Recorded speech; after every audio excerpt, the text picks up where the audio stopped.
Oke, kita sudah mulai. Kita coba koneksinya dulu ya.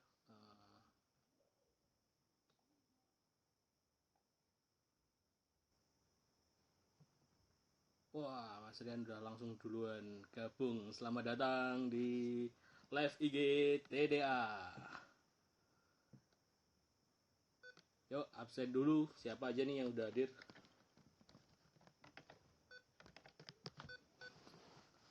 Wah, lambaikan tangan. Halo.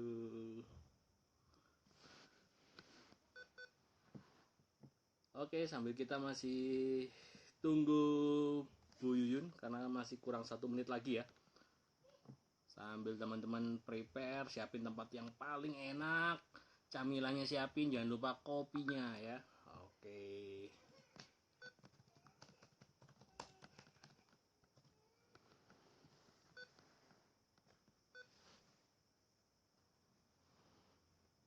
Temanya apa ya hari ini? Wah, belum lihat posternya ya. Oke. Tema kita malam hari ini adalah tentang the rest of online culinary saat krisis COVID-19. Nah, apa itu? Nah, kalau bahasa Inggris agak ini ya, masih agak kaku ya, biasa wong Jawa ya. Banyak di sini orang Jawa ya. Nah, karena menurut orang Jawa itu suku di Indonesia cuma 2 ya. Suku Jawa dan bukan Jawa ya. Bahkan Rhoma Irama sempat ngomong bukan ngomong sih, nyanyi ya di lagunya. 200 juta jiwa penduduk Indonesia, teret teret, terdiri dari banyak suku bangsa, itulah Indonesia. Ada Jawa, Jawa, Jawa, dan banyak lagi yang lainnya. Ya. Oke, kita tunggu Bu Yuyun. Belum masuk nih Bu Yuyun ya. Yuk, monggo Bu Yuyun, kita tunggu dulu ya. Teman-teman sudah nyiapin pertanyaan? Nah, ini yang pengusaha kuliner harus hadir nih, harus menyimak live IG hari ini ya. Sayang banget kalau nggak nyimak. Nah. Oke, kita tunggu dulu Bu Yuyun. Wah, udah banyak nih yang gabung ya. TDA dari mana aja nih? TDA paling jauh, Papua ada nggak?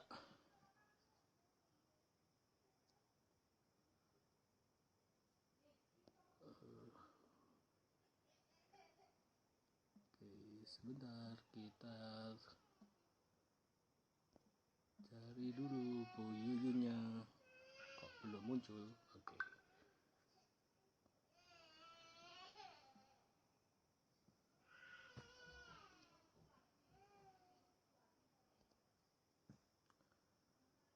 Wah, Jombang hadir.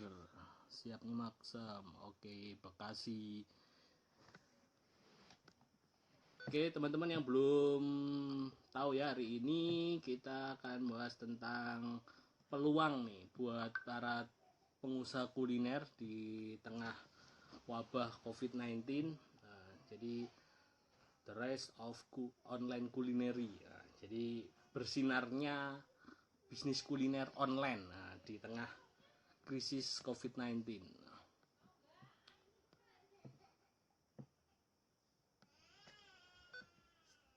Yang bisnisnya kuliner absen dulu dong. Nah, kasih nama brandnya juga di komen ya.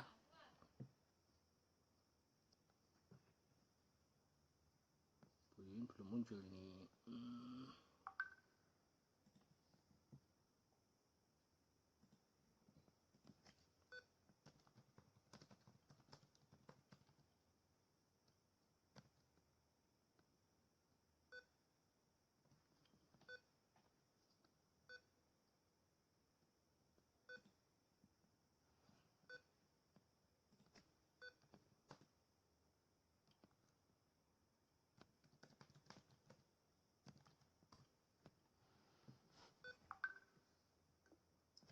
Oke, kita tunggu dulu Bu Yuyun ya. Bu Yuyun belum atau jangan-jangan salah kamar lagi ya kayak tadi ya. Kita cek dulu sebentar.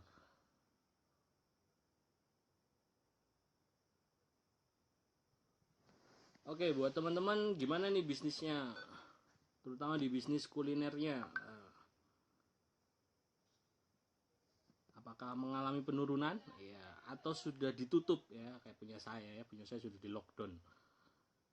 Negara belum lockdown tapi bisnis sudah lockdown. Oke, sebentar. Ini Bu Yun.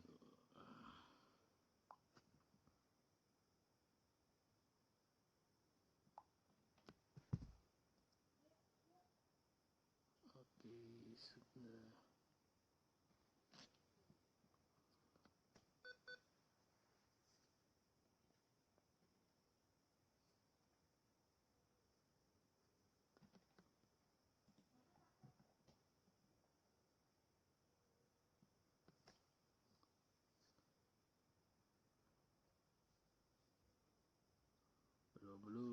Belum masuk nih Bu Yun.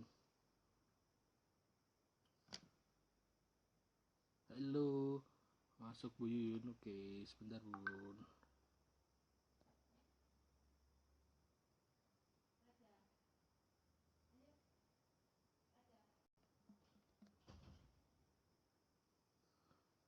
Oke, gitu.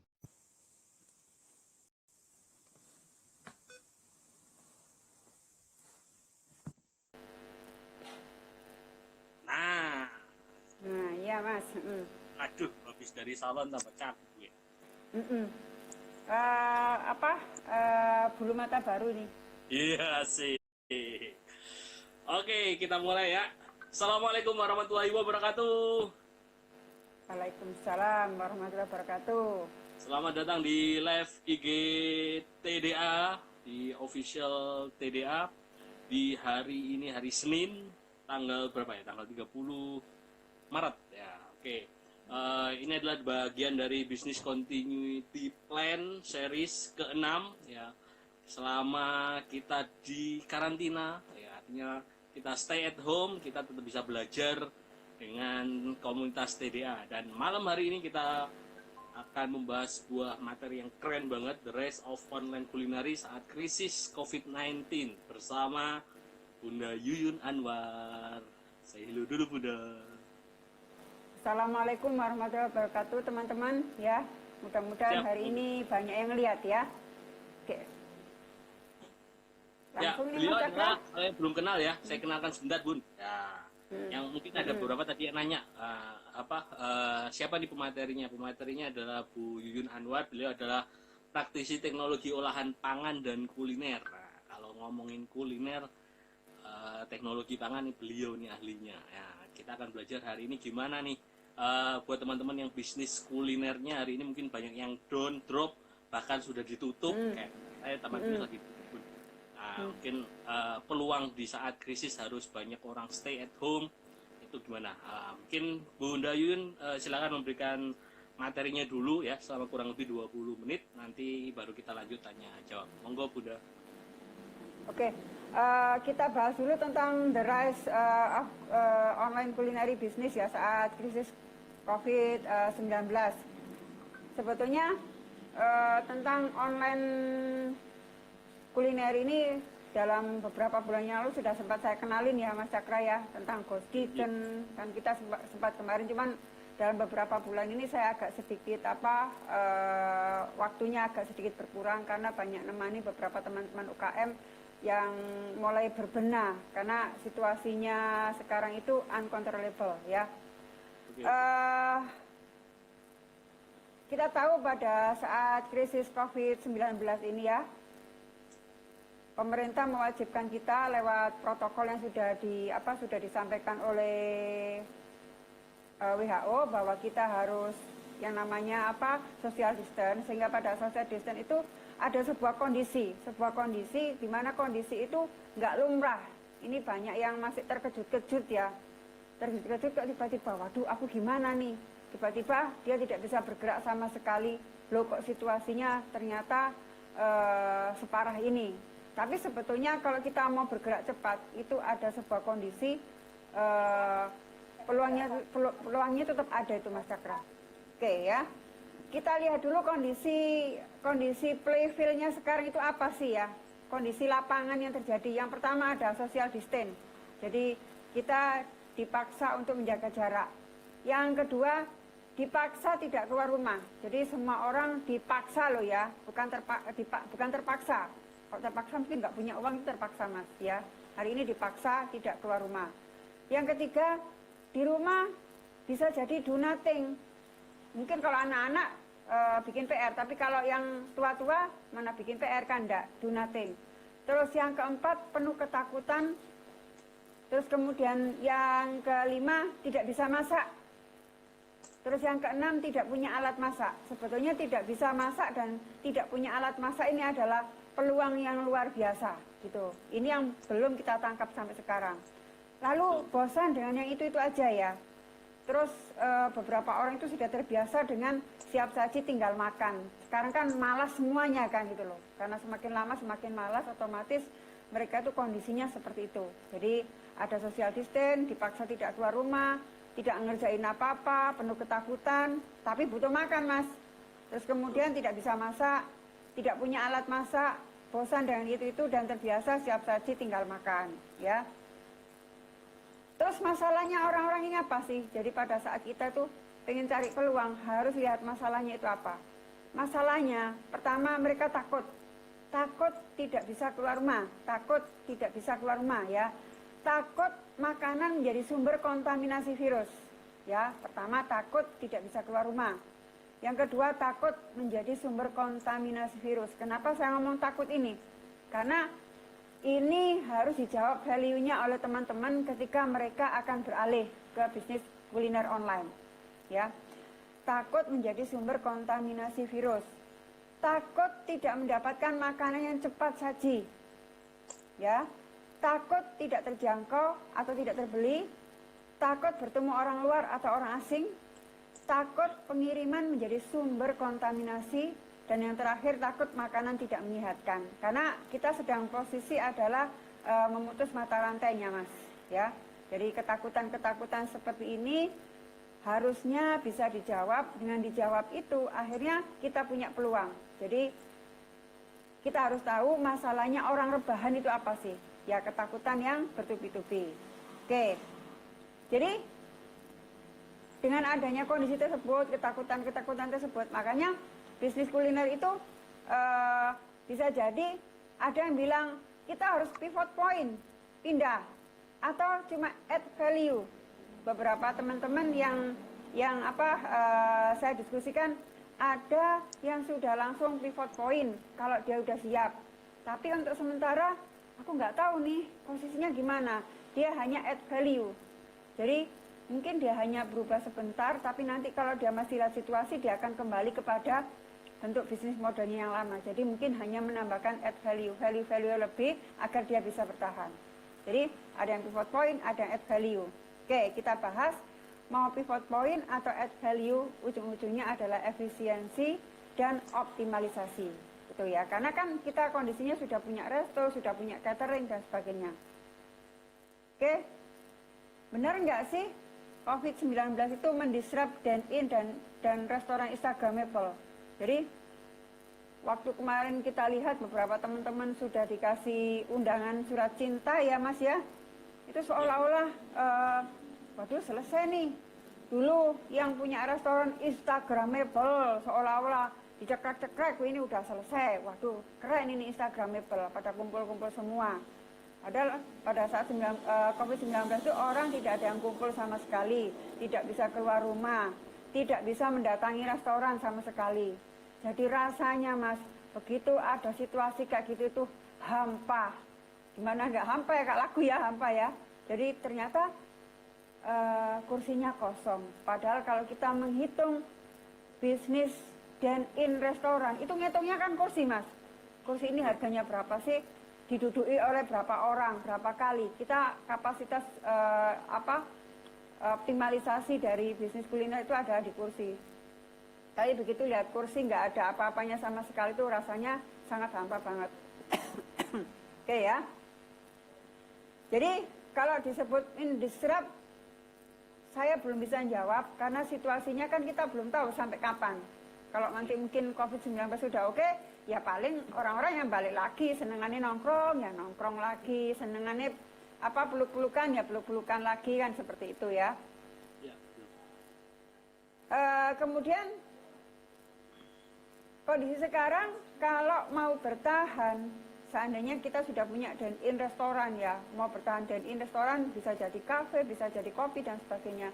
Itu mau nggak mau itu switching ke online food, ya, online food, switching ke online food. Makanya dari awal saya menggarisbawahi adalah kulineri online, bukan sekedar ghost kitchen, bukan apa ghost resto enggak, tapi sekarang kita bicaranya adalah kulineri. Kalau kita ngomongnya kulineri di dalamnya kan bisa outlet ya, bakso kan gitu ya Mas ya, gerobak bakso itu kan meskipun kita berapa gerongan kalau tapi jumlahnya 1000 kan juga termasuk industri yang besar juga gitu loh. Jadi kayak gitu masuk di dalam kulineri ya. Terus kemudian jadi semuanya itu fokusnya adalah di online. Saya nggak hanya bicaranya ghost kitchen, tidak bicara ghost resto dan sebagainya. Jadi yang pertama teman-teman bisa switching ke online foodnya pakai ghost kitchen. Jadi ghost kitchen itu perlu saya jelasin di sini teman-teman adalah salah satu bentuk model bisnis di mana didesain secara full online dengan brand baru atau brand lama. Jadi kita memang mendesain produk ini hanya full online Mas, nggak melayani dine-in gitu ya. Kan masih ada beberapa restoran itu yang nutupnya malu-malu. Kalau kemarin saya pergi ke salah satu restoran bakso, di sana ditulis begini, hanya menerima take away. Itu statusnya masih dine-in berarti Mas? Iya. Iya, masih dine-in, bukan full dia seluruhnya itu delivery itu enggak. Karena saya yang mendatangi ya. Kalau ghost kitchen itu didesain untuk online di mana antara pembeli dan penjual nggak ketemu. Ingat ya, antara pembeli dan penjual nggak ketemu, makanya disebut ghost, disebut hantu itu karena antara pembeli dan penjual nggak ketemu. Seringkali orang mengartikan, oh ghost kitchen itu GoFood ya, ghost kitchen itu GrabFood ya. Salah satunya kita pakai GoFood dan GrabFood. Nah itu teman-teman bisa switching ke sana. Kalau yang sekarang adalah dia sudah punya brand, udah masuk di sana, silakan dioptimalisasi, ya. Tapi kalau belum, berarti dia bisa bikin baru. Meskipun saya tahu bikin baru itu amat sangat sulit sekali. Nah, di sini bisa pakai single brand atau multi brand, Mas. Ya, single brand atau multi brand artinya, misalnya kayak Mas Cakra punya bakso, terus kemudian dikasih nama Cakra Bakso, ya. Terus kemudian kafe Taman Pinus yang kemarin bikin baru, baksonya padahal baksonya sama, tapi brandnya berbeda, bisa nggak apa-apa. Ujungnya adalah bagaimana produk yang itu bisa dijual dengan brand-brand yang berbeda gitu ya. Kemudian selain ghost kitchen bisa ada juga share kitchen Mas, manfaatkan fasilitas yang ada dengan UKM yang lain. Misalnya restorannya Mas Cakra udah terlanjur gede banget ya, banyak banget, dan in-nya berkurang, 50% berkurang, tapi Mas Cakra punya fasilitas, kenapa nggak joinan? Ayo ya, jadi satu di sini, daripada kamu mendirikan sendiri, ayo kita bisa mainkan bersama, nggak apa-apa. Jadi istilahnya itu Anda nyewain tempat. Kalau sekarang banyak bisnis-bisnis baru tuh nyewain tempat buat untuk share kitchen. Ya, ada juga Grab itu juga ada Grab Kitchen, Gojek ada juga yang Go Kitchen dan sebagainya, dia nyewain tempat. Kalau mereka nyewain tempat sekaligus nyewain untuk pemasarannya di aplikasinya. Itu namanya share kitchen, bisa manfaatin fasilitas yang ada dengan UKM yang lain. Kemudian one brand for multiple tenant. Misal teman-teman TDA katakanlah ya, ayo Mas Cakra kita bikin virtual cafe atau mungkin virtual taman jajan sebagainya jadi satu. Mungkin di situ ada joinan dengan beberapa teman-teman jadi satu, tapi brandnya atas nama virtual. Sehingga pada saat buka Mas Cakra bisa langsung punya 5 titik. Misalnya Mas Cakra, Mbak Rizky, terus kemudian katakanlah Mas Nanang atau Pak Yuda dan sebagainya, 5 orang ini kan masing-masing rumahnya katakanlah berjarak 5 km, tapi brandnya satu, jadi daftarnya satu, sehingga iklannya itu kalau mau pasang di GoFood atau Grab itu jadi murah, Mas. Itu bisa. Tapi nanti kalau misalnya produknya Mas Cakra nitipin baksonya ke Pak Yuda bisa, Mas Cakra nitipin di tempatnya Mbak Rizky juga bisa gitu ya. Jadi istilahnya itu saling tukar produk, tapi pada saat buka langsung 5 titik. Tuh. Jadi pada saat nanti optimalisasinya itu adalah satu brand, tapi sebetulnya isinya beberapa gabungan dari teman-teman. Tuh. Atau mungkin bisa joinan menjadi suppliernya GoFood ataupun Grab. Itu dia juga bikin brand sendiri di mana kita bisa menjadi salah satu suppliernya mereka. Ya, itu mungkin harus dipilih dengan kerjasama sendiri. Itu kalau kita ngomong switching ke online food dari Ghost Kitchen ya, dengan ojol. Kalau teman-teman sekarang pada tanya saya, Bu, gak gacor. Gacor itu istilahnya ini, Mas Cakra. Gacor tuh gak rame. Ya, gak gacor. Ya, gak gacor tuh gak rame. Gak gacor sama sekali. Sekarang posisinya. Mungkin sekarang mereka masih senang beli sosis. Tapi setelah ini mereka akan balik lagi. Ingat, millennial kill the kitchen. Ya, mereka nggak punya dapur, mereka nggak bisa masak, ujung-ujungnya pasti akan kembali lagi kepada habitnya yang lama. Apa? Tekan-tekan tombol, beli makanan.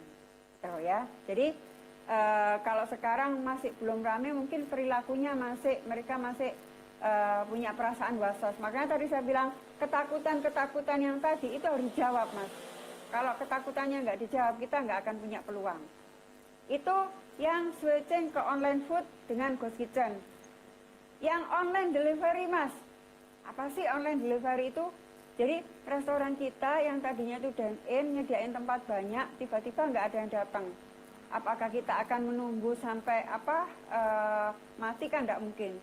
Maka harus segera berubah bentuk menjadi catering online. Restoran itu sekarang bentuknya menjadi catering. Ini nggak jelas antara restoran dan catering itu nggak jelas. Jadi sekarang restorannya misalnya katakanlah atau outlet itu berubah menjadi catering online. Jadi pemasarannya pakai online, bukan lagi nawarin produk. Mas Cakra, saya punya ini ya satu paket bakso, silakan Mas Cakra beli apa kayak gitu. Saya ada penawaran, udah nggak gitu lagi. Mungkin kita ngebuffnya pakai online, ya. Terus yang kedua, catering offline menjadi online. Dari yang resto jadi catering, yang catering offline jadi online. Resto jadi catering online, catering online-nya jadi catering offline-nya jadi online, ya. Kemudian yang terakhir ada reframing bisnis. Ini yang lagi ngetren. Mereka mengarah ke ready meal dan frozen food. Ya. Ini yang paling menarik adalah adanya perubahan bahwa reframing bisnisnya sudah berubah karena orang, wah, kalau beli makanan dari kita kadang-kadang ada perasaan takut kan. Kalau dia nggak masak sendiri tuh ada perasaan takut. Akhirnya mereka beli produk frozen food ya. Ini balik lagi ke convenient food yang era 3.0 kemarin itu convenient food. Kalau kita dine-in ngomongnya kan kemarin ada lasernya, Mas. Tapi kalau yang convenient itu nggak ada lasernya, orang masih mau beli. Nah, reframing ini bentuknya adalah teman-teman restoran itu berubah bentuk menjadi food supply untuk ready meal dan frozen food. Itu. Jadi mereka deliverynya adalah delivery on delivery, mereka deliverynya bisa, channelnya bisa pakai GoFood, bisa pakai Shopee, bisa bikin on delivery. Kalau feeling saya, Mas Cakra, on delivery untuk sebaran 5 kilo dari restoran kita, asalkan kita bisa bikin perform yang bagus, bisa menjamin bahwa yang kita kirim itu benar-benar bagus, ini malah menjadi kayak semacam ekonomi kecil-kecil gitu loh Mas. Kalau seandainya suatu saat ini ya, suatu saat ya, saya nggak tahu apakah benar terjadi lockdown atau apapun juga, nanti harusnya teman-teman tuh punya kesempatan, katakanlah satu titik lokasi kita akan menyuplai 5 kilo dari customer base kita ada di sana. Nah, on delivery-nya akan berperan di situ, karena orang nggak mau keluar loh ya. Kalau selama ini kan beberapa teman-teman saya tanya, kenapa nggak bikin on delivery sendiri, nggak bikin delivery sendiri? Mereka jawab, takut karyawan nanti tertular gitu loh. Sebetulnya kalau masalah tertular, asalkan kita ngikutin protokol, ngikuti macam-macam, rasanya tidak akan ada seperti itu. Kalau feeling saya, kita mampu memberikan value lebih kepada konsumen. Mungkin on delivery lebih masuk akal dibandingkan masuk Gojek, Mas, kelamaan, nanti keburu nafasnya sudah habis. Jadi mau nggak mau harus bergerak, separuh karyawannya jadi pengirim, ya, separuhnya masak, gitu. Mau nggak mau loh ya, kalau kita mau cepat bisnis kita itu tidak sampai tergerus oleh kondisi ini, gitu. Jadi kalau kita ngomong dari tadi kan kita switching Mas, dari dine-in ke mana ke online. Ya ini kan efisiensi atau optimalisasi.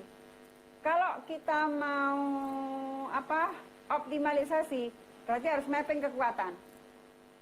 Mapping kekuatan, ternyata saya itu memang kuatnya di produksi. Mungkin dia bisa mappingnya adalah full delivery service. Full delivery service, udahlah, dan in-nya tak tutup, nggak apa-apa. Ya, berarti mungkin bisa jadi dia melakukan pivot point di situ.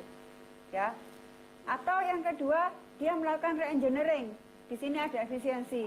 Aku tak aja deh, sebagian masih ada dine-in, tak tutup sebagian aku delivery, sebagian masih di Gojek dan sebagainya, karena mereka masih melihat ada bentuk efisiensi yang bisa dia buatin di sana. Itu sih Mas. Jadi intinya gerakan cepat kita sekarang adalah harus pindah ke online. Karena mau kemana lagi kalau tidak pindah ke online? Orang nggak bisa datang ke tempat kita ketemu juga nggak bisa, ngasih brosur loh Mas dicurigai. Sama nularin penyakit ya gitu loh, bener. Ngasih brosur sama nularin penyakit loh gitu ya. Gitu. Jadi intinya seperti itu Mas. Jadi secara umum kenapa kita melakukan switching ke online, karena alasannya adalah yaitu tadi rebahan. Tapi kalau saya lihat dari poin-poin yang ketakutan tadi, harusnya teman-teman bisa jawab. Ya, gak mungkin orang-orang yang rebahan lockdown itu aslinya pemalas semuanya. Sekarang aja sok-sokan, masak-masak, pamer-pamer di Facebook kan gitu sok-sokan. Lihat aja setelah 2 minggu, 3 minggu mereka balik lagi untuk jadi pemalas. Jadi itulah kesempatan kita sebagai business player untuk segera masuk. Tapi harus jawab ketakutan tadi Mas. Kalau ketakutannya nggak kejawab ya sulit bagi kita. Jadi harus ada value lebih yang ditambahkan kalau kita ingin switching ya. Switching ini prosesnya survival loh Mas. Jadi jangan ngomongnya, Bu Yuyun, aku bisa untung berapa kalau switching ke online? Halo, ya.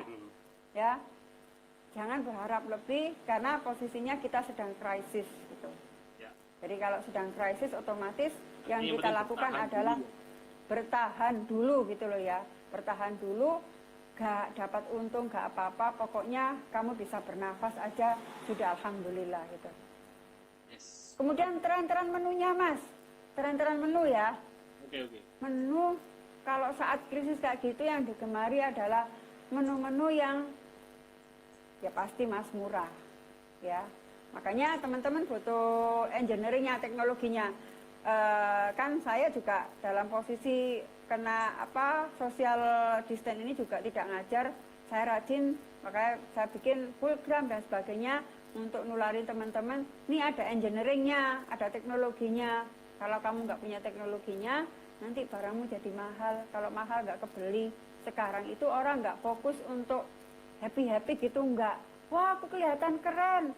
Makan kepiting, wah aku kelihatan keren, makan wagyu kan enggak, boro-boro mikir makan wagyu kan, yang dia pikirin adalah bisa makan dan kenyang. Jadi makanya harus murah, terjangkau, itu ya. Terus makanya karena murah terjangkau, otomatis kita harus bikin paket-paketan Mas Cakra, ya. Jadi bikin paketan, misalnya paketan satu paket, kalau versi saya, angka psikologis mereka itu di bawah 50.000. Kalau di bawah 50.000, otomatis lah mereka akan beli. Lumayan. Mas Cakra anaknya 2 ya? 3 Ya, apa 2 Mas? 2 ya? Belum nambah ya? baru 1. Oh ya, itu baru 1. Berarti kan, istilahnya kan cuman 4 orang ya? 4 orang, berarti pasti rata-rata orang kalau lebih dari 50.000 mahal gitu loh. Makanya kemarin saya ngasih ide beberapa teman, ayolah bikin paketan, ayamnya 5, nasinya 3. Waduh, nggak untung Bu Yuyun. Nggak apa-apa. Kalau misalnya nggak cukup lagi, ayamnya yang 2 gede, yang satunya dibikin kecil-kecil. Pokoknya kelihatan 5. Sambelnya dibanyain ya. Terus kemudian nasinya cukup 3. Nanti kan nyemego Mas. Kalau sambelnya banyak, apa itu bahasa Indonesia nyemego itu? Apa itu? Nyemego itu kurang sego ya? Iya. Ya mungkin nanti orang-orang bisa menjelaskan nyemego itu gimana ya. Pokoknya begitu makan, loh kok sisa lauk? Iya. Biar dia beli nasi. Ujungnya kamu jualan nasi, bukan jualan ikan, bukan jualan lauk, gitu loh Mas. Sampai gitunya kalau kita memperhitungkan itu seperti itu gitu ya. Jadi menu-menu untuk kebersamaan, terus kemudian campaign-campaign tentang apa? Food safety-nya juga digalakkan lagi. Mungkin hari ini saya nggak bahas food safety. Nanti next ya, kalau mau bahas food safety monggo nggak apa-apa. Karena sebetulnya pada saat corona inilah ternyata kebangkitan food safety kita ada di sana. Gitu Mas. Mantap. Berarti ada jilid 2 nanti Bun ya? Kenapa? Boleh, enggak apa-apa, food safety ya, tentang food safety-nya ya. Bagaimana berperan food safety. Maka tadi kan soalnya, kalau zaman sekarang kita nggak bisa menjawab ketakutan tersebut, pasti mereka nggak mau beli ke kita. Yang laris sekarang bukan UKM, tahu yang laris siapa Mas? McD. Kan tetap ada delivery. Kemarin teman-teman tanya, kalau sudah ada Gojek, sudah ada GrabFood, ngapain ya Bu McD bikin delivery? Karena bisa jadi pecinta-pecinta McD yang penggemarnya McD itu lebih percaya kepada deliverynya McD daripada Gojek. Karena kan belum tentu GoFood dan Grab itu tingkat keamanannya sampai di mana sih gitu loh. Nah itu bisa menjadi pertimbangan. Makanya saya bilang on delivery, kalau kita punya cara sendiri, maka otomatis akan lebih dipercaya oleh customer. Kalau mungkin next ini Mas Cakra, membuat delivery sistem yang aman ya gitu ya. Lebih cocok gitu kali ya. Gitu. Oke Mas, itu. Oke, mungkin sedikit saya rangkumkan sedikit. Jadi memang di awal kita perlu memahami nih kondisi saat ini seperti apa. Untuk social distancing, lalu market dipaksa untuk di rumah, jadi bukan terpaksa tapi karena dipaksa ya. Dipaksa. Ya, paksa untuk do nothing, lalu penuh ketakutan, tidak bisa masak, tidak punya alat, dan bosan dengan itu saja, dan yang dicari itu yang siap saji tinggal makan. Nah, ini kondisinya saat ini. Lalu perlu juga memahami masalah-masalah mereka, takut tidak bisa keluar rumah, takut terkontaminasi. Ya. Bu, ini kalau ngomong bahasa Inggris agak belibet ya. Oh gitu, sama dengan saya kalau gitu. Situ sudah lancar. Oke, lalu takut tidak dapat makan, takut makanan yang tidak higienis, banyak ketakutan yang dirasakan market. Nah, ini perlu dipahami. Lalu pilihannya adalah pivot point atau add value kan gitu. Iya. Nah, kalau pivot bisa yang tadi sudah disampaikan oleh Bunda adalah switching ke online food. Nah, ini berbeda dengan bahasa lainnya adalah culinary online ya. Nah, Oke. Mungkin sampai sini mungkin ada teman-teman yang sudah bertanya, sudah menyiapkan pertanyaan, monggo. Jadi kalau kayak saya kan di tanggal. Ada Pak Biakto, Mas Cakra. Wah, salam hormat Pak Subiakto. Insya Allah hari Jumat kita live IG bersama Pak Subiakto, pakar brand nomor 1 di Indonesia ya. Oke Bun, kalau ngomongin bisnis kuliner, tempat saya itu di awal sudah langsung dapat surat cinta untuk langsung ditutup ya. Jadi Malang duluan ya. di Batu Bu, di Batu. Kalau Malang masih Mm. masih belakangan sih. Kalau di Batu kemarin langsung ditutup, akhirnya tanggal 17, 16 atau 17 kemarin langsung kita tutup, yang akhirnya ya sama sekali kita nggak dapat pemasukan, karyawan juga dirumahkan. Itu menjadi problem yang cukup berat, terutama untuk kos operasional ya. Ya mungkin mungkin pilihan yang tadi yang sudah disampaikan adalah on delivery tadi kayaknya lebih cocok dan memang sesuai dengan plan ketiga saya waktu yang kemarin dijelaskan sama Mas Doni untuk bikin bisnis continuity plan, bikin on delivery ya. Tapi problemnya kalau on delivery kayak gini, kalau misalkan kayak saya nih yang baru memulai bikin delivery, berarti dengan 18 karyawan mungkin separuh cuma produksi, separuh jadi delivery, atau kayak gimana Bun? Kira-kira mungkin sekarang harus Mas Cakra lakukan mapping dulu Mas. Sampean sekarang punya produk apa dulu sih gitu loh. Jadi jangan lari-lari nanti aku bikin baru deh gitu loh. Nanti uang sampean malah habis untuk produk baru. Yang sekarang aja di mapping, katakanlah Mas Cakra sekarang kan punya bakso, punya apa Mas? Nasi ada apa? Sego sambel. Nah, sego sambel itu mungkin bisa jadi solusi gitu loh. Katakanlah mulai bikin penawaran, kalau misalnya masih takut bisa bikin iklan, bisa pakai WA di blasting ya, misalnya 5 orang tetangga, ayo beli sego sambel bareng-bareng, katakanlah paket Miss Queen banget gitu ya Mas ya, yang harga Mas 15.000 paketan sekarang kurang keren loh Mas. Mintanya sekarang berapa? 12.000. 12.000. Apa kalau 12.000. Jadi misalnya bikin paketan satu keluarga makan sego sambel, ayamnya 2, tempenya berapa? Mungkin kalau harga 25-30, tapi kalau tetangga 5 beli kan lebih efisien, deliverynya jadi satu, nggak usah pakai GoFood, nggak usah pakai Grab, berapa?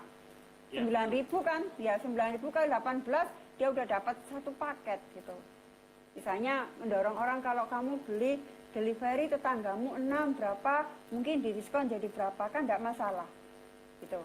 Kan enggak ada kontak secara fisik, kan pakai WA, nanti gabungan dan sebagainya. Jadi WA-nya bisa disebar di sana, bisa lewat IG dan sebagainya, kan bisa kayak gitu.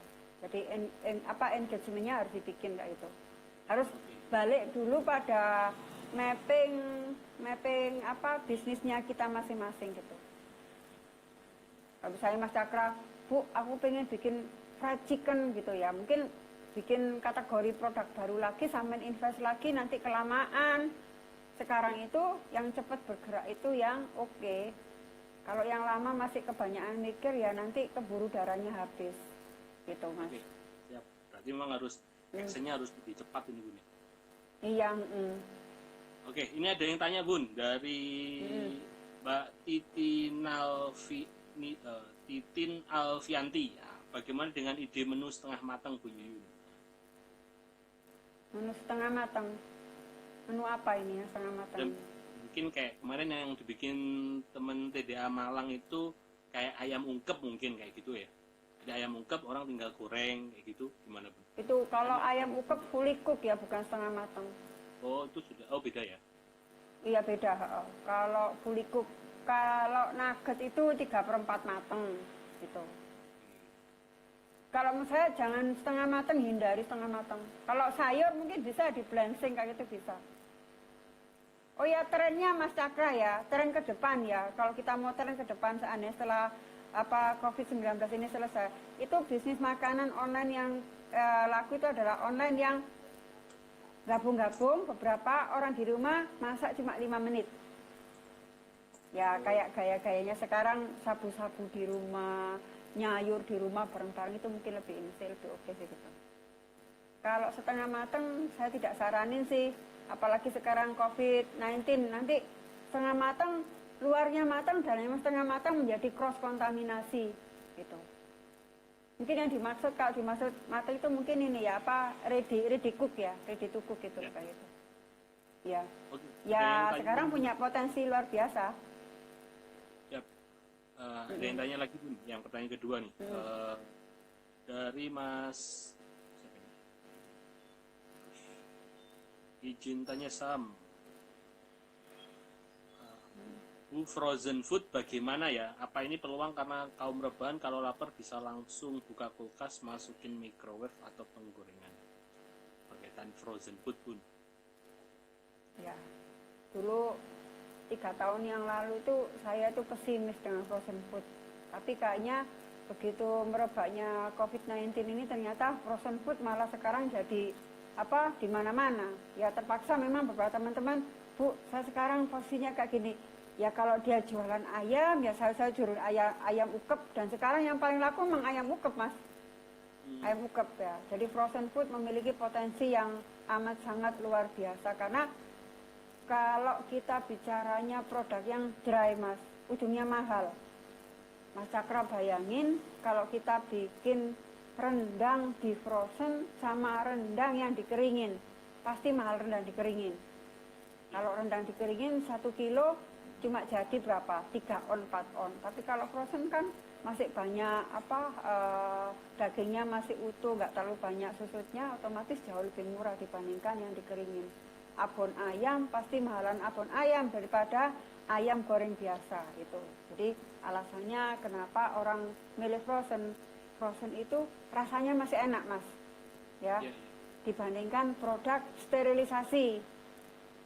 Yang sterilisasi produk yang kayak ini loh, Mas, kayak kaleng itu kan sterilisasi. Itu biasanya kurang enak. Makanya di Indonesia nggak berkembang karena biasanya sterilisasi itu makanannya bencana alam. Ini orang Indonesia tuh meskipun kena COVID-19, makanan orang perang itu nggak mau makan kaleng tetap.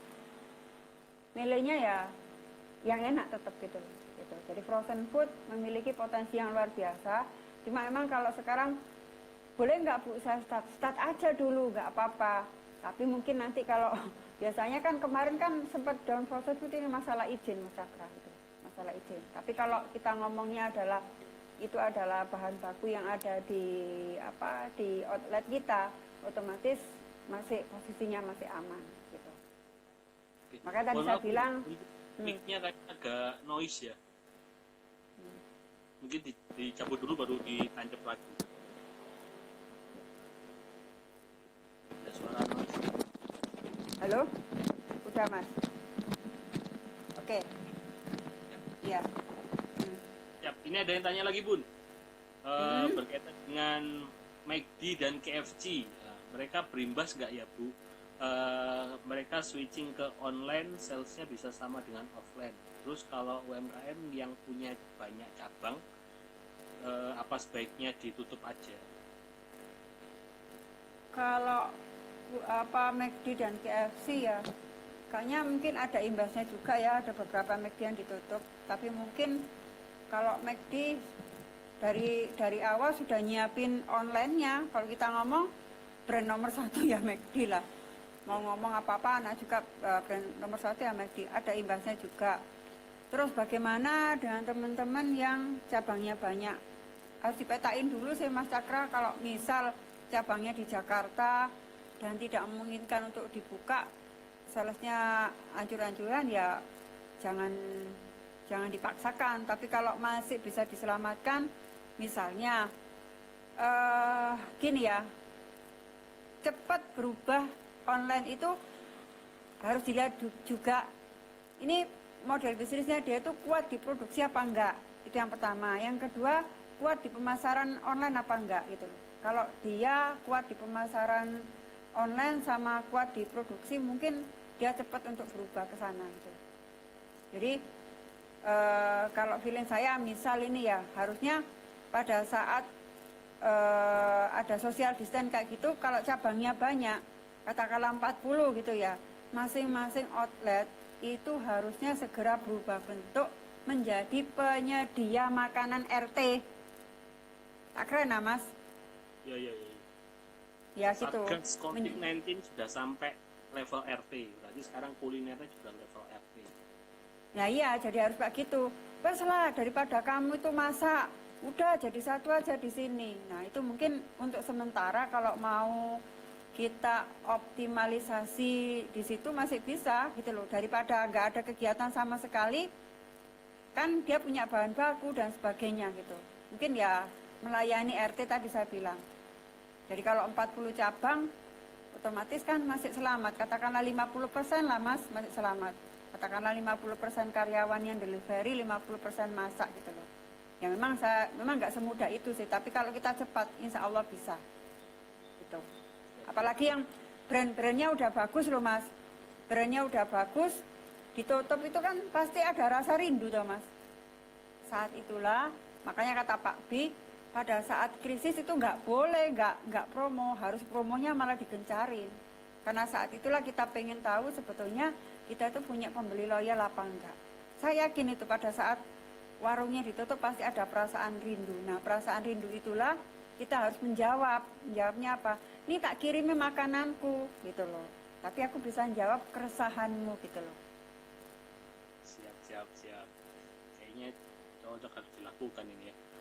Oke, lanjut ke pertanyaan berikutnya. Oh iya Bun, nanti kan ini 1 jam biasanya nanti akan mati nih Bun. Nah, nanti kita mulai lagi, baru kita mulai untuk yang sesi kedua nambah Oh gitu. Jadi kalau nanti mati tinggal kita gabung lagi. Saya sampaikan dulu. Apa ya. mas kok mati?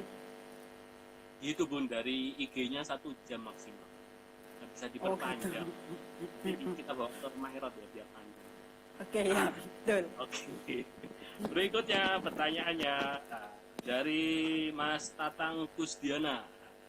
Bu Yuyun, saya tahu kenal aku ini. Wah, saya sekarang jualan ayam ungkep kuning untuk goreng. Nah, yang tadi dibahas. Kalau untuk bakar, yang membedakannya apa ya? Alhamdulillah berkat diajarin Bunda Yuyun. Wah.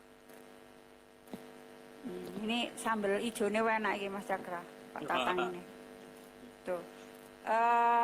Iya ya bakar. Sebenarnya kan kategori ayam bakar itu lumayan sih, belum ada banyak yang main. Jadi boleh dimasukkan di situ. Bakar itu disukai setiap orang. Mungkin gini Pak Tatang, dibakar ayam ukep tadi ya dibakar 3/4, terus kemudian dibekukan, boleh divakum, boleh tidak tergantung value mau disampaikan. Kalau sekarang mungkin divakum kelihatan sehat ya Mas ya. Padahal juga enggak juga sih ya. Biar kelihatan sehat divakum boleh. Tapi kalau ayam bakar itu agak sulit menyajikan ulang ini Mas Cakra. Kalau orangnya punya microwave cocok. Nah, nek wong desa iki nggak punya microwave, digoreng lagi, dibakar lagi biasanya kering gitu. Gitu sih. Mungkin dibikin kecil-kecil ayamnya nggak apa-apa gitu. Gitu sih. Belum banyak main ayam bakar sih. Oke, nanti kita coba ya sambal hijau ya Mas. Iya. Oke, next nih dari Bandeng Presto 72. Nanya Mas, isu sekarang COVID-19 kalau produk kita dijual dengan bundling ada probiotiknya, peluangnya bagaimana ya? Peluang pakai probiotik ya pasti lebih ini sih, lebih punya nilai ya gitu loh, punya nilai karena kan pada posisi sekarang orang itu kan ini Mas Cakra butuh makanan yang sehat biar dia bisa move on dari masa inkubasi kan itu kan.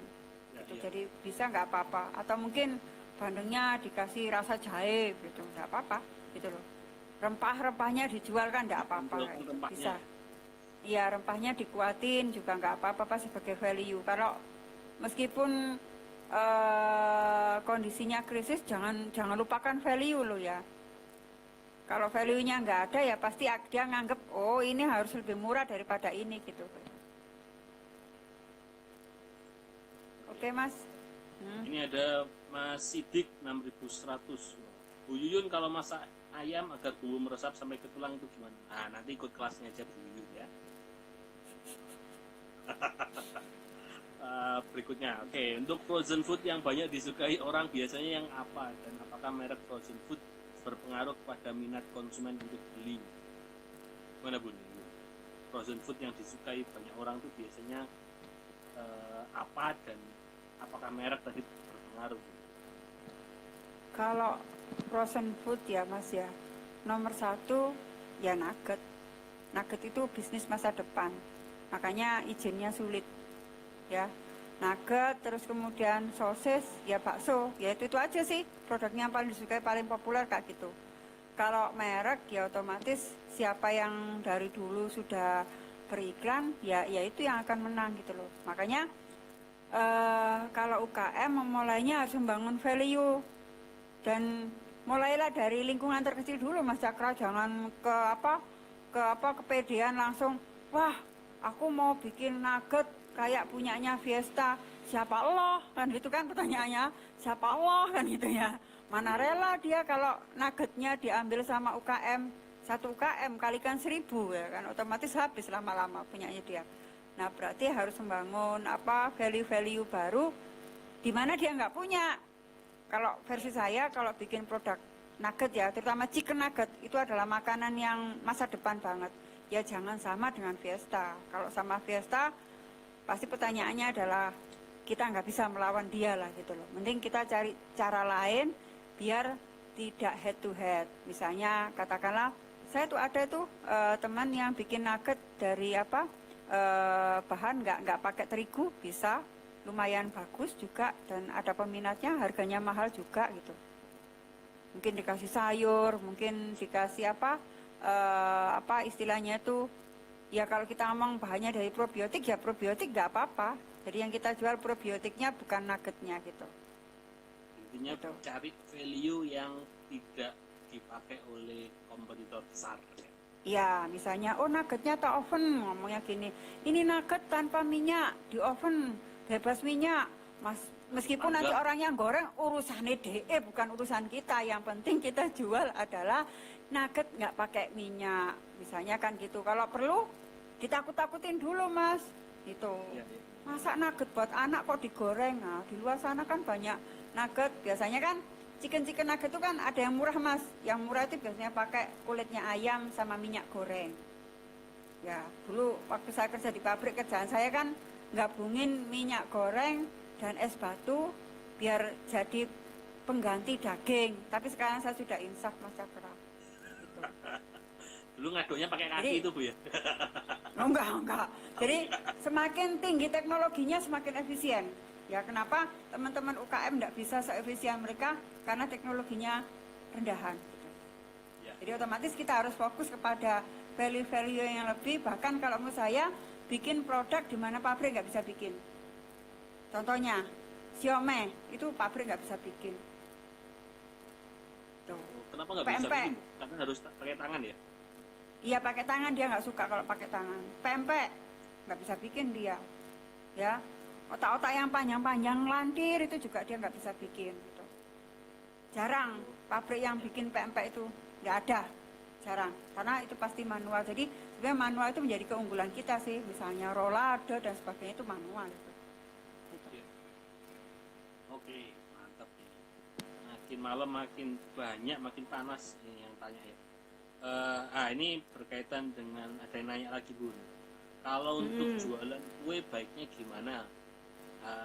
Ada tipsnya, karena mungkin di kondisi saat ini orang lebih milih makanan utama daripada snack atau kue. Ini kan jadi snack atau kue kan jadi makanan tersier ya Bu. Nah orang-orang kan lebih milih yang penting bisa makan dulu. Nah ini gimana Bu kalau mau bikin mau jualan kue? Kue ini kue apa ini? Kuenya kue apa? Ini namanya kue balok Legend Malang. Kue balok ya. Kue balok ya. Kalau sebenarnya masih bisa sih Mas Cakra gitu loh. Yang beberapa customer setelah makan itu kan biasanya kan kita juga nanti habis rebah-rebahan kan isinya kan ngantuk doang sama lapar, olus-olus perut kan gitu. Masih ada potensi sih. Ya, apa ini gitu loh. Makan apa ya gitu loh ya gitu kan. Pekerjaannya kan seperti itu. Jadi mungkin habis makan, tidur pasti dia akan cari snack juga. Masih bisa masuk sih gitu loh. Masih bisa masuk walaupun agak sedikit berkurang. Makanya saya tanya kuenya apa, tapi biasanya yang paling laku kayak gitu kue-kue yang mengenyangkan Mas gitu.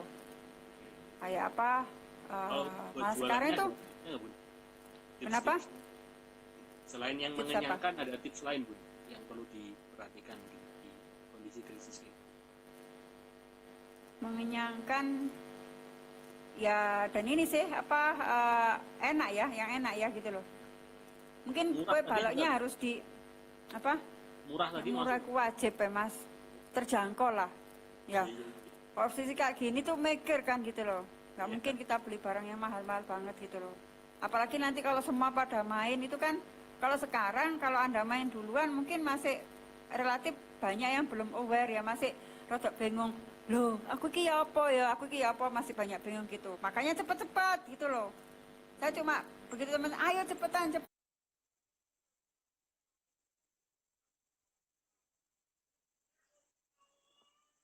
Oke, masih loading.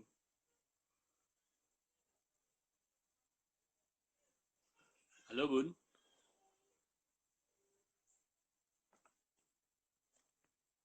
Oke, masih kehilangan koneksi ya Bunda. Ini kayaknya gara-gara bahas.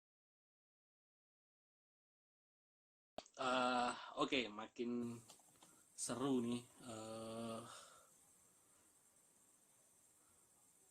Sebentar lagi sudah selesai juga. Kita tunggu sebentar. Bu Yuyun menghilang ya. Sabar ya, sabar. Kita cari dulu Bu Yuyun di mana. Wait, koneksinya lagi trouble. Oke. Saya stop dulu ya teman-teman. Nanti ya, kita akan gabung lagi setelah ini ya. Saya stop dulu. Nanti teman-teman silakan gabung lagi. Oke.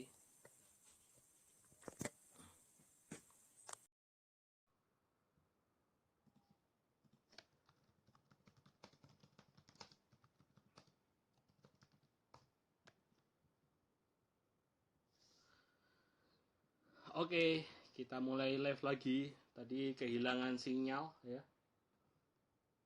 Sambil nunggu Bunda Yuyun gabung lagi. Teman-teman tadi yang sudah bertanya yang belum dibacakan silakan ditulis lagi di kolom komentar ya. Ya, tadi yang pertanyaannya belum dibacakan karena sudah kehilangan koneksi, silakan ditulis lagi di kolom komentar. Waktu akan sedikit kita tambah ya. Kalau sama saya kasih tambahan, kasih bonus ya. Sambil kita nunggu Bunda Yuyun masih nyalon lagi kayaknya ya. Oke. Oh, ini sudah gabung nih.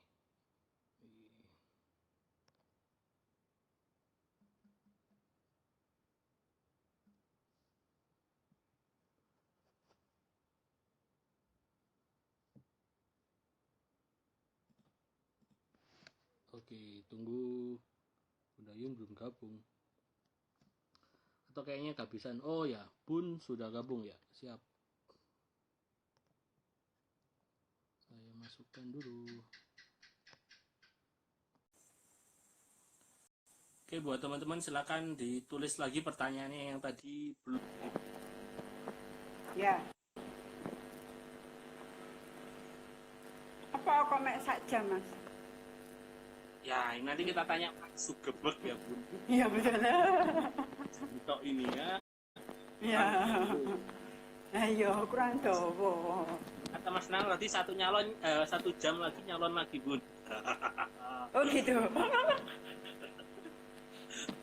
Itu dikai kacang panjang ini. Apa IG ini. Biar bisa panjang.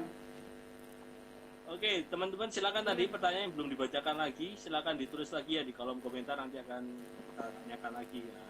Kita beri tambahan waktu sedikit.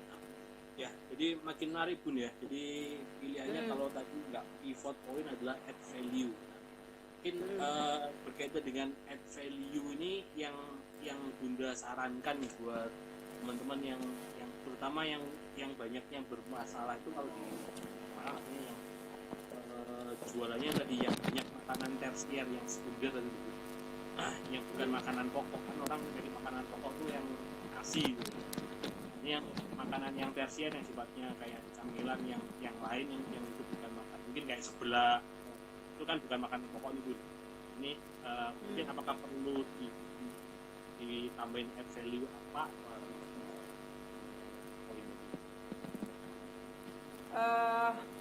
Tetap ada add value-nya ya. Kalau misalnya Kak seblak itu contohnya ya mesti harus Tapi jangan salah loh, seblak itu ngangenin loh Mas Cakra. Kalau lagi rebahan gitu pasti tidak teringat, karena di seblak kan ada pedas-pedas, ada bumbunya dan sebagainya. Ya mungkin apa ya, sebagai, bukan hanya sebagai apa camilan, mungkin harus dikaitkan dengan mood buster gitu loh. Jadi biar semangat makan seblak langsung bangun. Mungkin seblak anti ngantuk dan sebagainya bisa. Kalau mungkin kue-kue misalnya tadi kak, kue balok dan sebagainya yang mulai dikait-kaitkan pas lagi rebahan. Kalau ini kan saya juga beberapa hari kan di rumah, habis minum kopi nyari temennya kan, teh nyari temennya. Nah mesti harus dikait-kaitkan dengan fungsi-fungsi seperti itu. Nggak cukup cuma bagaimana nih apa kue saya, nggak bisa kayak gitu, harus tidak itu. Ketika saya dikasih value lebih, misalnya mungkin apa ya, mengandung apa, sesuatu yang lebih menyehatkan, itu bisa kan. Tapi kalau setahu saya sih kue-kue tetaplah dibutuhkan walaupun tidak sebanyak makanan pokok ya. Dan nanya Bun, prospek puding gimana Bun? Puding. Ya kalau puding biasanya puding masih ada sih Mas. Puding susu kan bisa menyehatkan Mas. Ya. Susunya pakai es loh Mas Cakra ya. Ya. Iya kalau nggak pakai es nggak laku. Ya. Puding soalnya ya betul ya. Iya puding puding lebih ini sih. Iya. Puding dikasih sayur mungkin bisa, apa-apa campur-campuran buah, kan orang sekarang kan butuh buah gitu. Betul. Balik lagi ke food safety tadi ya Bun.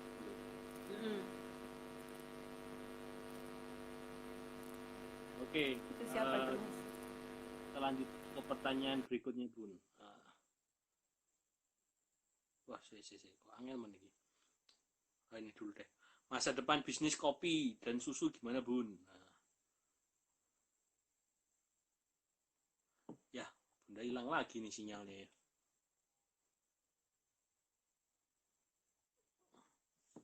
Oke, kayaknya koneksi dari Bunda Yuyun lagi terpapar virus.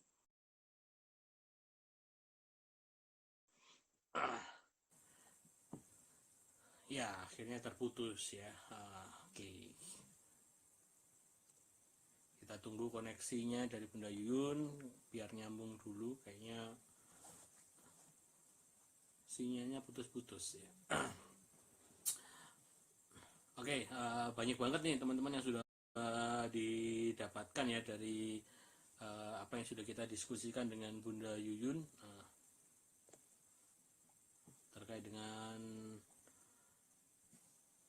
pivot point atau add value nih di masa krisis COVID-19 seperti sekarang. Sudah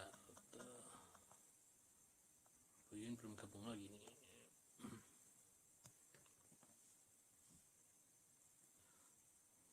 Ngopi ya. Siap boleh Wiwin, habis ini kita ngopi ya. Tapi ngopinya pakai online. Kirim-kiriman foto.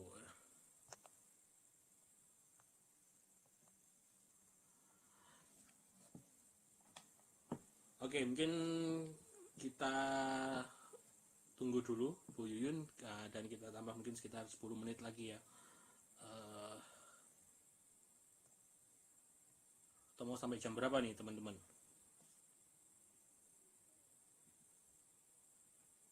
Bu Yuyun belum gabung lagi nih, sebentar. Oke.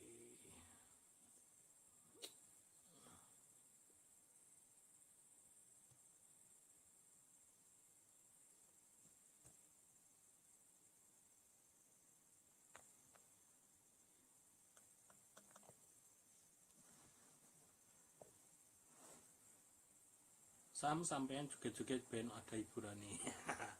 Janganlah, nggak ada Mas TDA nggak seru ya. Next live IG Mas TDA, kayak kangen joget-jogetan Mas TDA ya. TDA tangan di atas lebih mulia dari tangan di bawah. Kita tunggu Bunda Yuyun, belum ada kabar nih. Sebentar.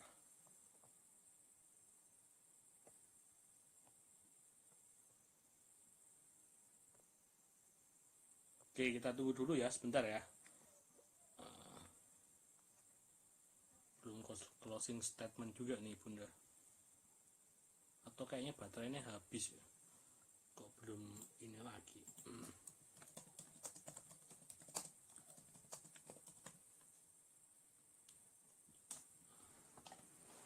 Ini masih saya kontak beliau. Alhamdulillah. Ini Bunda Yun sudah masuk lagi. Sip.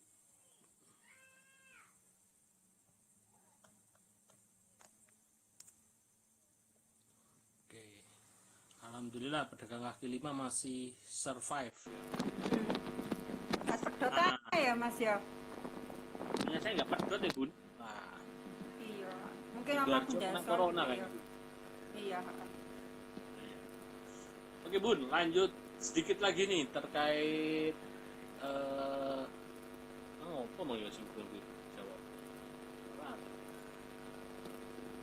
Oh ini Sambel. UMKM yang kaki lima kok masih survive ya Bun, daripada yang apa namanya, yang outlet. Yang kaki lima maksudnya ya mereka mungkin survivalnya lebih tinggi daripada yang ini ya. Kalau menurut saya lihat tipikalnya ya, teman-teman yang bermain di staple food ya Mas, yang makanan pokok itu jauh lebih survive dibandingkan yang jualannya adalah jualan blazer atau jualan instagramable kayak gitu, mungkin kalah dengan yang staple food. Kaki lima kan banyak jualnya di staple food, otomatis lebih survive karena orang sekarang butuhnya ya di staple food tadi, makanan pokok itu sih. Kalau misalnya jual makanan dapat bonus pijet ya pasti agak sulit untuk bertahan gitu. Jadi ngasih value-nya juga yang apa ya, yang masih normal ya, yang nggak terlalu. Value-nya jawab masalah tadi Mas. Untuk sementara. Oke. Waktu kita masih ada kurang lebih 5 menit ya. Ini mungkin 1-2 pertanyaan lagi Bun. Ada yang masih nanya sushi makanan import efek COVID-19 ngaruh banget. Sushi dari dagingnya dari import, nggak susah.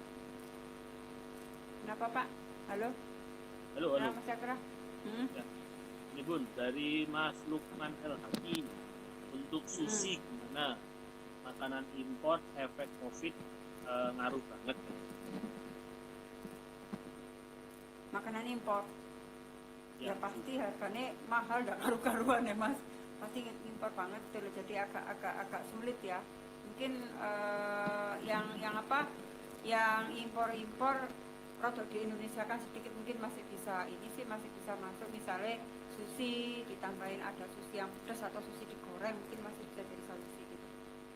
Sushi Jowo gitu namanya Bu.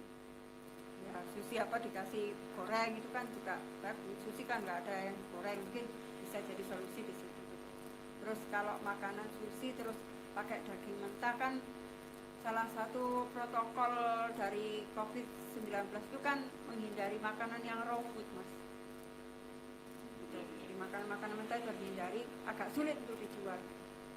Cari makanannya memang yang udah dimasak atau dipanas. Ya, berarti berkaitan dengan problemnya tadi ya. Iya, berkaitan problemnya tadi ada berapa ini tadi? Ada sekitar 7 ya, 7 problem. Harus jawab 7 itu tadi sih. Gitu. Ya, nanti kalau situasi sudah baik, balik lagi ya tidak apa-apa. Makanya pilihannya kan cuma 2. Kalau sudah keterusan, loh lah kok leker nang kene ya, wis sudah nggak apa-apa. Tapi harus segera cepat. Kalau enggak nanti nunggu-nunggu kelamaan ya bisa-bisa kehabisan darah di situ gitu. Oke. Satu pertanyaan terakhir Bun. Ini berkaitan dengan kondisi krisis seperti ini nih. Kan ada beberapa yang bisnis yang benar-benar mati atau benar-benar lockdown ya, karena contoh kayak misalkan teman-teman di bisnis pariwisata atau umroh itu kan benar-benar dia nggak ada ini, akhirnya mereka memutuskan untuk ingin pivot ke bisnis kuliner. Nah ini apakah ini di waktu yang tepat atau bagaimana, dan mungkin ada tips bagi mereka yang teman-teman yang baru memulai bisnis kuliner, karena mungkin bisnis yang sebelumnya juga tidak bisa diandalkan. Sebetulnya kalau bagi pemain baru sangat memungkinkan sekali ya Mas. Kalau kita online kan berarti kan dia lebih gampang memulainya daripada sampean memulai baru. Dulu kan mesti mikirin tempat, mikirin kursi dan sebagainya. Kalau dia sekarang main baru, dia nggak mikirin tempat, dapurnya dulu dia dapur yang dia punya bisa dipakai. Nggak harus tempatnya instagramable, dicat sampai sedemikian rupa, nggak harus kan. Sewa dapur kecil, sewa gudang kecil atau joinan dengan teman tidak bisa.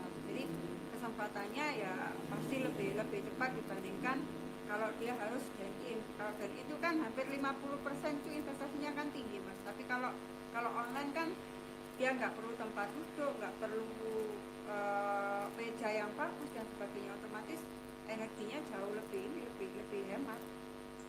Jadi hati-hati, serangan untuk pebisnis kuliner dari pemain baru juga akan butuh juga nih Mas Sakra. Iya. Ya, makanya cepet-cepetan ini. Jawabannya cepet-cepetan gitu. Ya, tuh dari hari ini yang belajar siapa yang paling cepat mengeksekusi itu ya. Iya. Ojo kesuwen gitu loh. Gitu aja. Iya. Saya sering begitu kan sama Mas Nanang. Mas Nanang tuh kemarin sudah jualan sambal nolongso, mau jemput cepat gitu eksekusi. Nah, oke habis ini kita eksekusi.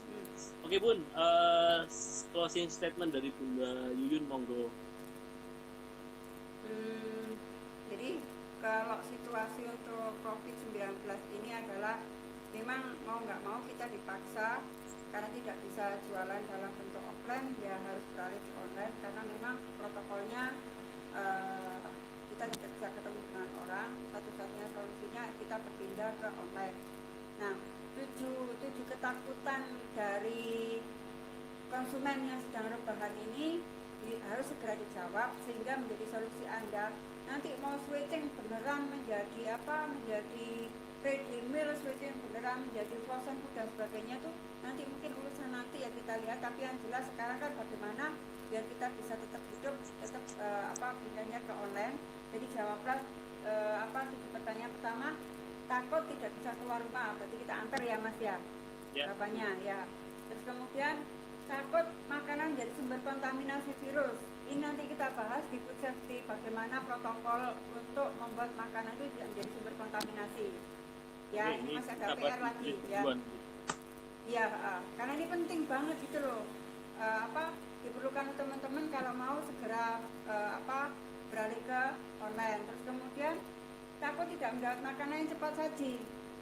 Sudah 2 tahun ini kan kita dididik menjadi pemalas luar biasa toh mas. Betul. Akhirnya kan kalau sudah biasa, aduh enak tekan-tekan kok tiba-tiba sekarang kita harus masak, nyiapin pagi-pagi gitu loh ya. Terus kemudian takut tidak terjangkau, tidak terbeli, otomatis kan karena sebagian pekerjaannya dia pendapatan dia banyak berkurang. Terus kemudian takut bertemu orang karena kita posisinya sedang social distance ya. Itu jangan-jangan orang ini nanti membawa penyakit dan sebagainya ya, itu. Jadi yang nganter juga takut, yang beli juga takut. Ini balik lagi kepada protokol untuk COVID. Terus kemudian takut pengiriman jadi sumber kontaminasi, balik lagi ke food safety. Ini kayak kemarin harusnya TDA food safety dulu baru ini. Harusnya lo ya. Terus kemudian takut makanan tidak menyehatkan, otomatis kan dia berharap dengan makanan yang yang kita jual itu harus menyehatkan dia. Jadi kasih value lebih, minimal kalau kita bisa menjawab di atas adalah masalah-masalah tersebut. Itu sebetulnya pasarnya itu ada mas, nggak mungkin orang sedang rebahan itu nggak butuh makan, perutnya keroncongan terus. Kalau saya malah semakin dia direbah-rebahin, semakin lapar, semakin gendut gitu ya. Jadi jangan pernah putus asa, tetap produktif ya, tetap aman, jangan menyerah pokoknya ya.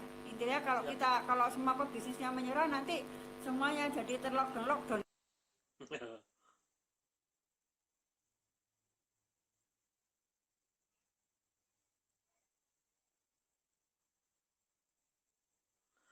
Oke, Bunda Yuyun akhirnya terlockdown.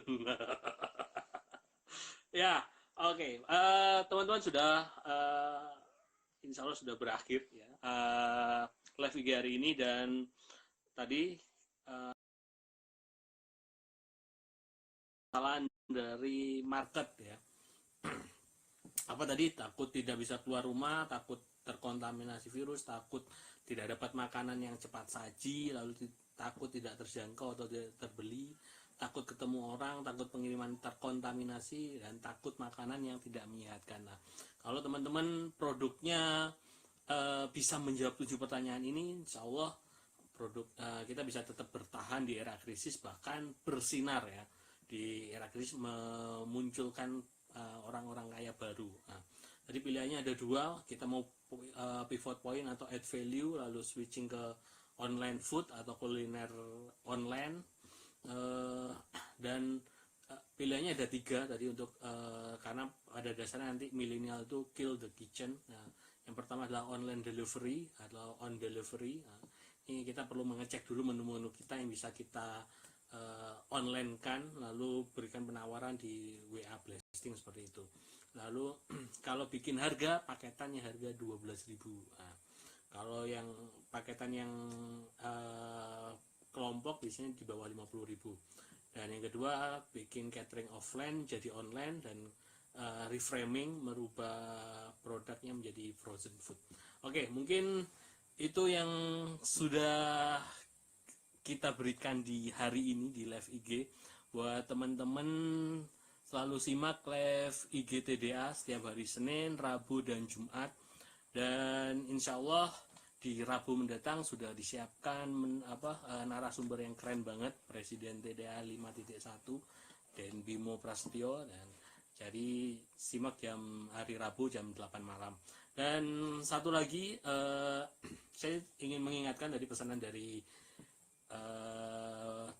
para BOD ya, berkaitan dengan krisis COVID-19 ini. TDA sedang ada program open recruitment dan open donasi untuk donasi baju APD. Nah, jadi baju alat pelindung diri untuk tenaga medis yang berada di garda terdepan di rumah sakit, karena kita ketahui bersama bahwa saat ini tenaga medis kekurangan APD nih. Nah, jadi TDA saat ini bermaksud membuat donasi yang targetnya sampai kemarin 1 miliar.